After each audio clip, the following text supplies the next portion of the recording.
I hate to disappoint you, man, but I have this picture of her that I very cool. Now, well, you took this picture off the television? Yeah. That's very cool. Now, and of course, she's here with us in spirit. Such a nerd, you know, like, oh, little kid with a crush. We were just like fans, you know, and we wanted to be on MTV. We did interviews on cable access, whatever we could do to promote ourselves. I am very, very pleased to welcome Marilyn Manson and the Spooky Kids. Guys, thanks a lot for being on the show tonight. Do you feel like you're writing music that kids are relating to? It seems that the young kids are really, really relating to what I'm saying. I don't know why. I really don't want to analyze it, but I appreciate the fact that people understand where I'm coming from. His dream was always to go national, was always to be signed, to leave Florida. Marilyn Manson's struggle to get signed is almost a textbook case of what a local band will go through to get signed. We talked to everyone from independent labels all the way up to Epic, Interscope, American Recording, Maverick, RCA. Almost every record label you could think of would come to see us play, and everybody hated us. Nobody wanted to sign us. People were scared that it might have been too hard to promote him. Everybody would be like, oh, well, he's too satanic, he's too into drugs. A lot of record labels got distracted by the theatrics. We auditioned for Sony, and we went up to New York for a private showcase.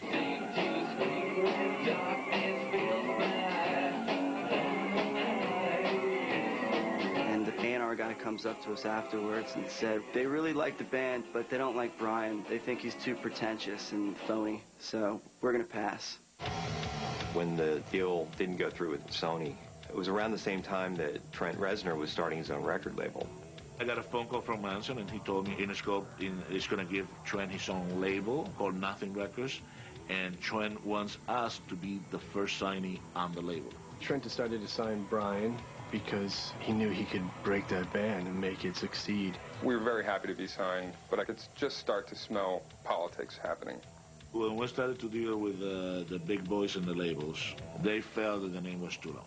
It went from the band that Brian and I put together, which was Marilyn Manson and the Spooky Kids, to just Marilyn Manson. It's the last Marilyn Manson and the Spooky Kids show, because we're changing our name officially to Marilyn Manson. By dropping the Spooky Kids, then it was Marilyn the persona and Marilyn the band.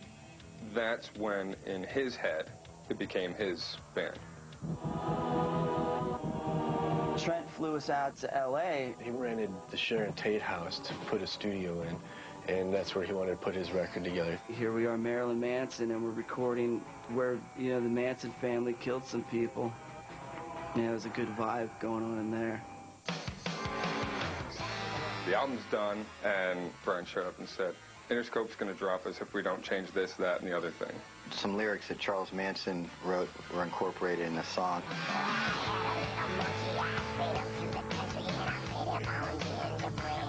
They didn't want my monkeying on the album because of the ties to Charles Manson. I could never really see, like, what the problem was. It was all a goof, you know, it was all tongue-in-cheek. I know it upset Brian a lot. He was pretty adamant that he was going to find another distributor if he had to. Thankfully, Trent Reznor really stuck his neck out for us and basically told him, well, you dropped Marilyn Manson, you dropped 9 Inch Nails. Interscope gave in. I guess they saw something in the band. They didn't want to let it go. They were promoting Portrait of American Family when I started working on the fan club. He was going on the road, so he asked me, would you take care of this for me? You know, we're getting some fan letters. I figured just a couple hundred a month, but it turned out to be a couple of hundred letters every other day. Brian took the fan club seriously because he knew that that was going to be his army. It seemed like it became kind of like a cult thing. He loved it. His reaction to it was great, it's working. I have these people that, you know, want a part of me. I was 5 when I first met him. He was rehearsing right next to my dad's studio. He asked me to be in the Lunchbox video.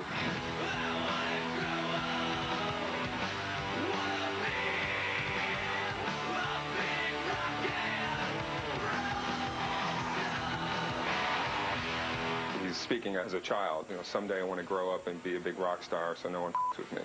I thought it was pretty cool how he was different, and that's how I wanted to be.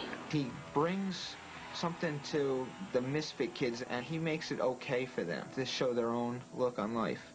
I saw real devotion on the road. I saw 2 young girls with Marilyn carved in their chest with a razor blade on one and Manson in the others with blood dripping off of them. There would be underage girls sending in nude pictures of themselves, saying that they wanted to marry him, that they wanted him to take their virginity, that they wanted to kill their family and join his. Marilyn Manson's fans started just trying to emulate what he was, so the originality factor went out the window. It was no longer be yourself, it was be Marilyn Manson. When we started getting really weird and creepy fan responses, my first thoughts were maybe we should do something, but then I quickly realized that you're not a therapist, you're a rock band. You can't get that close. Manson generally cares for his fans. A lot of people have a very, very wrong image of what this guy is about. Look at me, because I'm going to punch you in the teeth. He is very gentle and very kind to people. And Brian was smart. He realized at that time that he is Marilyn Manson and Brian Warner. He could separate the two. He didn't have to be Marilyn Manson 24 hours a day like I was doing. I did all the drugs, slept with, whatever, men, women, animals. I was living the image. I was Gidget Geen. Brad overdosed one night after a show, and Brian called me like 8 o'clock in the morning, upset that his friend might die. Brian talked me into going to rehab. He's on the verge of tears. I'm feeling really bad, that I let this guy down. I get a FedEx 2 days later. It's a letter from the lawyers, the managers. Basically, I got fired on Christmas Eve in rehab. You either pull your weight or you'll be left behind. And unfortunately, didn't live up to Manson's expectations. When Brian had to finally kick Brad out of the band, it was very difficult for him because he really did care about him a lot. I still love the guy, and it hurts to know that I did that when they, depended on me. When they went out on tour with 9 Inch Nails, that was huge.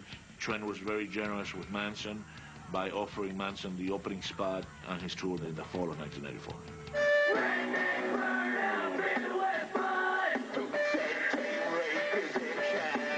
Every show got bigger and bigger and better, and he got more fans. Even the fans that hated him loved him. Salt Lake City is a great town. Beautiful Mormons out there. I'm in the hotel room and I get a call from management saying they don't want you to play tonight. They feel the band's offensive. The Mormon community doesn't want it.